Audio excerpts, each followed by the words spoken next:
from New York. Would you comment on how the cruise industry is protecting itself from terrorism and piracy at sea? Sure. Well, first of all, we don't go where the pirates are.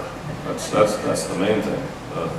Although we have had some ships that in transit have gone through that area, but now there's convoys that are set up. There's military protection, so that brief transit of that area off of Somalia is really not an issue anymore. And I think that's why you've seen that pretty much the hijackings have fallen off out of the media. You're not really hearing about anything, fortunately.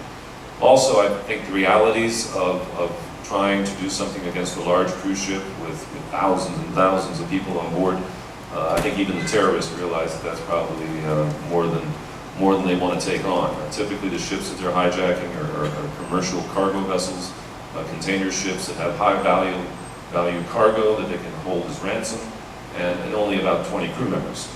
So it becomes a little bit of a more level playing field for them to come to a cruise ship with thousands of crew members and even more guests on board is just not a viable option. And plus, we just don't go in those areas where there's pirates.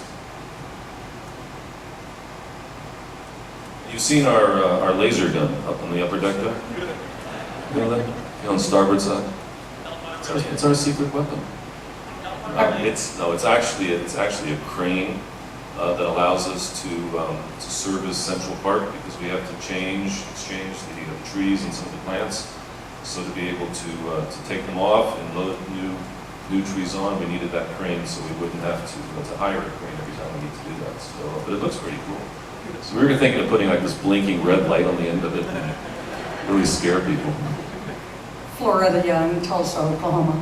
My question is, why did they take the life jackets out of the rooms? Because I always felt more safer if I had one I could get on quick if an emergency occurred. Well, we'll get you one if you want. First of all, we took them out because there's no requirement for them to be there, and we actually feel that in the unlikely event of an emergency, it creates a much better situation instead of guests having to go back to their staterooms to get life jackets and come back to an assembly station. You can go straight to the assembly station, and the life jackets are all here. However, for guests that do feel more comfortable having one in their stateroom, they're readily available. But it also gives you a little bit more wardrobe space, and you don't have those big orange life jackets taking up some of the cabinets that you have in the cabin. And how do you like not having to wear the life jackets to drill? Yeah. I actually have to take credit for that. That's something that I started back. Thank you. You know, I always felt it was really kind of bizarre when you're doing a drill and you have your guests all lined up at their assembly station. Let's say 120 guests there, all of them wearing their life jackets. So somehow they figured out how to put it on. And now you're going to take all this time to explain to them how to put on the life jacket that they're already wearing. I just never got that, so I think we've got a much better, more enjoyable process right now. Okay. Doug Jestrup, Las Vegas, Nevada.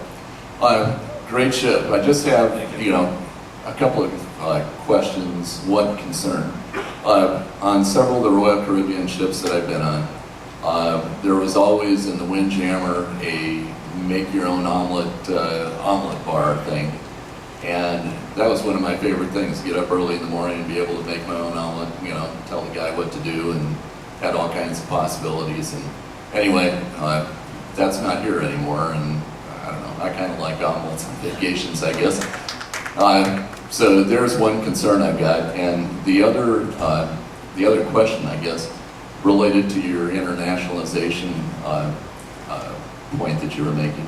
My daughter was wondering if anybody knows, for instance, on this cruise, what the makeup is of the guests. It was kind of interesting because I went to breakfast one morning, and sitting at my table was a couple from the Netherlands and a family from Russia. And anyway, we were just kind of curious about where people are from on this cruise. Sure. I'll take that last one first, and I'll turn it over to Francois for the omelets.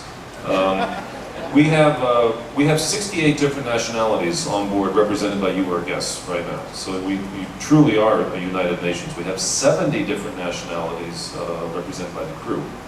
And during the welcome on board, that second night of the cruise, when I give a little talk from the Royal Promenade, we actually have the top 10 countries. Of course, typically the U.S. is number one, but a lot of countries from South America, Central America.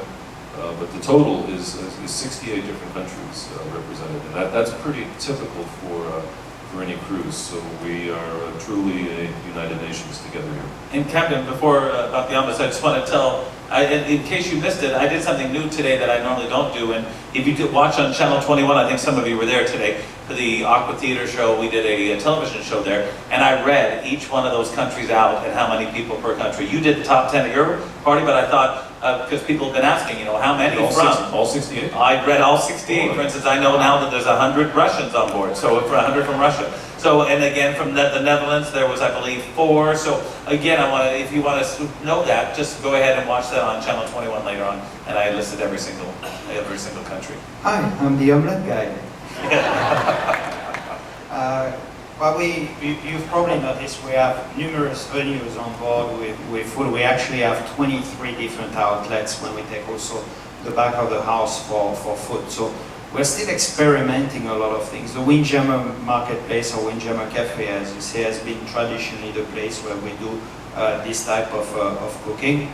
At this stage, we have so many options, so many selections. We are still very much experimenting on a lot of things. So to say that we will not have the omelets in the Windjammer, for us, one of the key lessons on board the Oasis of the Seas has been to see the guest flow and where our guests would be going. You may have noticed by now all the screens that we have around the ship where you can find out your room, find the different venues, and most importantly, also it gives you an indication of how many people are in each venue. And that's already obviously been a key concern for us from the beginning, is to make sure that we have flows our guests appropriately in all venues. There's little magic cameras that allows us to figure out how many of our guests are in each venue. With that working very positively, we are implementing more things in terms of food offering. Traditionally on all our ships, the omelette station has been very popular and actually has been overly popular, so it can become a cluster point. So before we came to search items that are demanding and are highly popular, we need to be sure that we can operate that way. So now that we are in a comfort zone, I don't have a date for you, but these are part of the elements that are still coming to the Oasis of the Seas. But there are, that being said, omelettes available, but it's in order to fulfill the volume that we have, it's technically easier for us to prepare them behind the scenes.